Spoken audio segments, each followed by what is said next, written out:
Do you want to use someone else's video, audio, or text in your own content, but you're worried that you could get copyright strikes, lose monetization, lose your TikTok channel, or worst of all, be sued for hundreds of thousands of dollars? Well, by the end of this video, I'll show you the 4 steps you need to take to make sure that none of that happens to you. Because more than 60% of content creators out there are breaking the law, and I don't want you to be one of them. Over the last 15 years, I've worked as an attorney with content creators to help them protect their content, and by the end of this video, you'll know the 4 steps you need to take to protect yours. And the last 2 are by far the most important. And here's a hint, just giving someone credit is not good enough.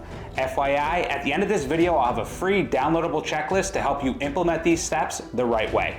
Step 1, have you ever heard someone say if you only use 30% or less of someone's content in your video, you're fine? Well, this is a dangerous lie. Shorter is not always better. Let's look at the most followed TikTok creator, Khaby Lame, who built his huge following by making viral videos reacting to other people's content. He takes popular life hack videos and shows simpler solutions in really a hilarious way. But a lot of times he uses all or almost all of someone else's videos to react to. Is this legal to do? Another popular creator, H3H3 Productions, also known as Ethan and Hilla Klein, are known for their reaction videos. In one of their videos, they reacted to almost 14 minutes of the Bowl Guy skit, which was almost the entire skit. The Kleins were sued for copyright infringement, but won. They won even though they used the majority of someone else's content. But why? Because they followed this and other steps too, which I'll discuss later. What if, on the other hand, a content creator used only a few seconds of a video like Zach King's Harry Potter TikTok? Is this okay because only a few seconds were used? Wait, is that my longboard? Oh, Longboardia Leviosa! Zach, my longboard! Come on, man, get back here! Do not go! In the Zach King clip, this was extremely short, but it was also the key moment of that video. So is taking a small portion that has the most impact of the video worse than taking, say, a large portion of the video? There aren't any absolute rules as to how much content may be copied and still be considered okay to use. The amount of the content taken needs to be balanced with the other steps I'll provide later. But the reason Khaby's and the Klein's use of the content length is okay is because the amount was necessary for the purpose of the video. Nothing more and nothing less. So taking only what is absolutely necessary for your content is step 1.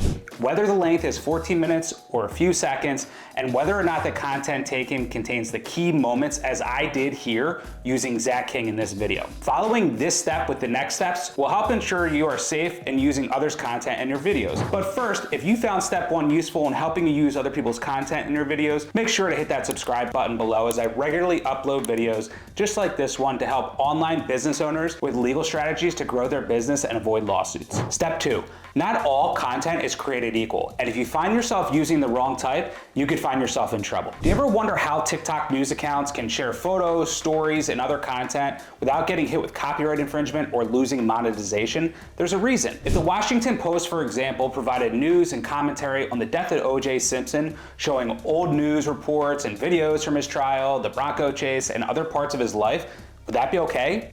What if, on the other hand, the Post aired portions of the series The People vs. O.J. Simpson American Crime Story without permission from Netflix? Would that be okay? Looking at the type of content used is the key factor for step 2.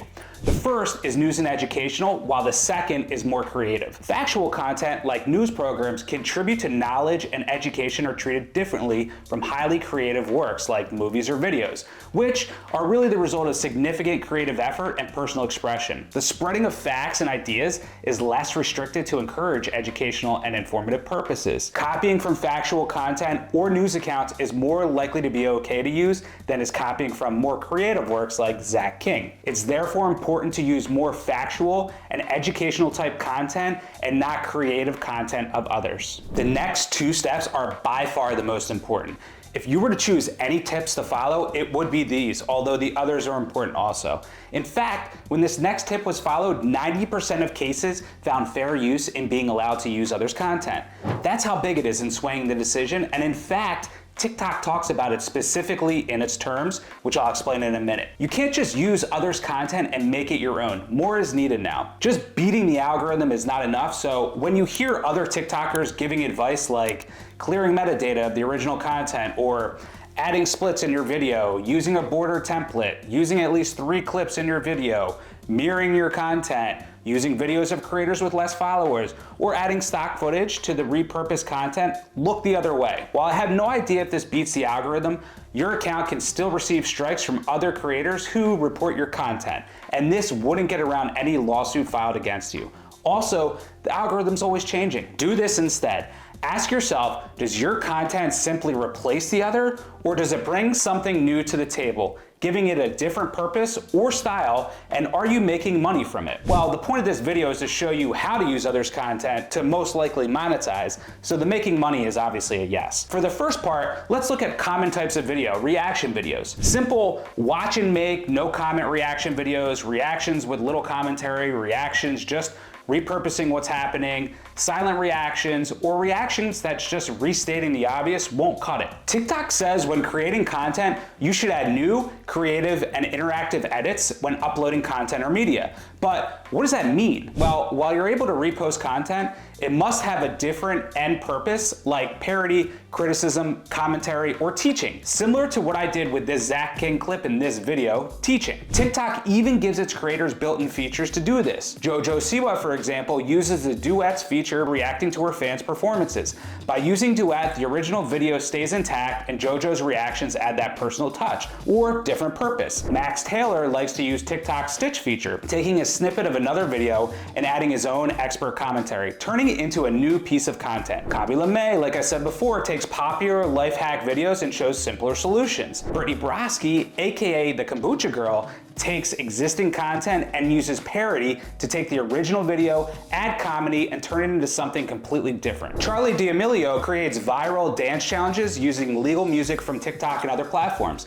TikTok even has a feature called Use This Sound to help with this. So step 3 is this. Make it your own, whether you're adding something substantial or something new, making sure that your use and end purpose are different from the original. Let's move on to step 4. But before we do, remember to stick around until the end where I'll give you a free downloadable checklist to help you implement all of these steps the right way. Step 4. There's a difference between making money from your content and taking money from the original content owner. I know what you're thinking. As content creators, one of our goals is to make money from TikTok's creator rewards program, sponsorships, product sales, course sales, and other ways. This is great, but as long as you're not doing it at the expense of the original creator. Ever hear the phrase, all publicity is good publicity? Well, that's true here too. Just like Kabi LeMay, where he reacts to and comments on another video, this provides more publicity to the original creator. If your new content increases demand for the original, it's not taking away money or potential market for the author, but the opposite, likely putting money in their pocket. So if using the original content benefits everyone, including the original creator, it's more likely to be considered okay to use. But if you are intentionally trying to take views from the creator, take their market share, etc., this will not be okay. And now, as mentioned in the beginning of this video, here's a gift for you, a checklist for following these steps in all of your content.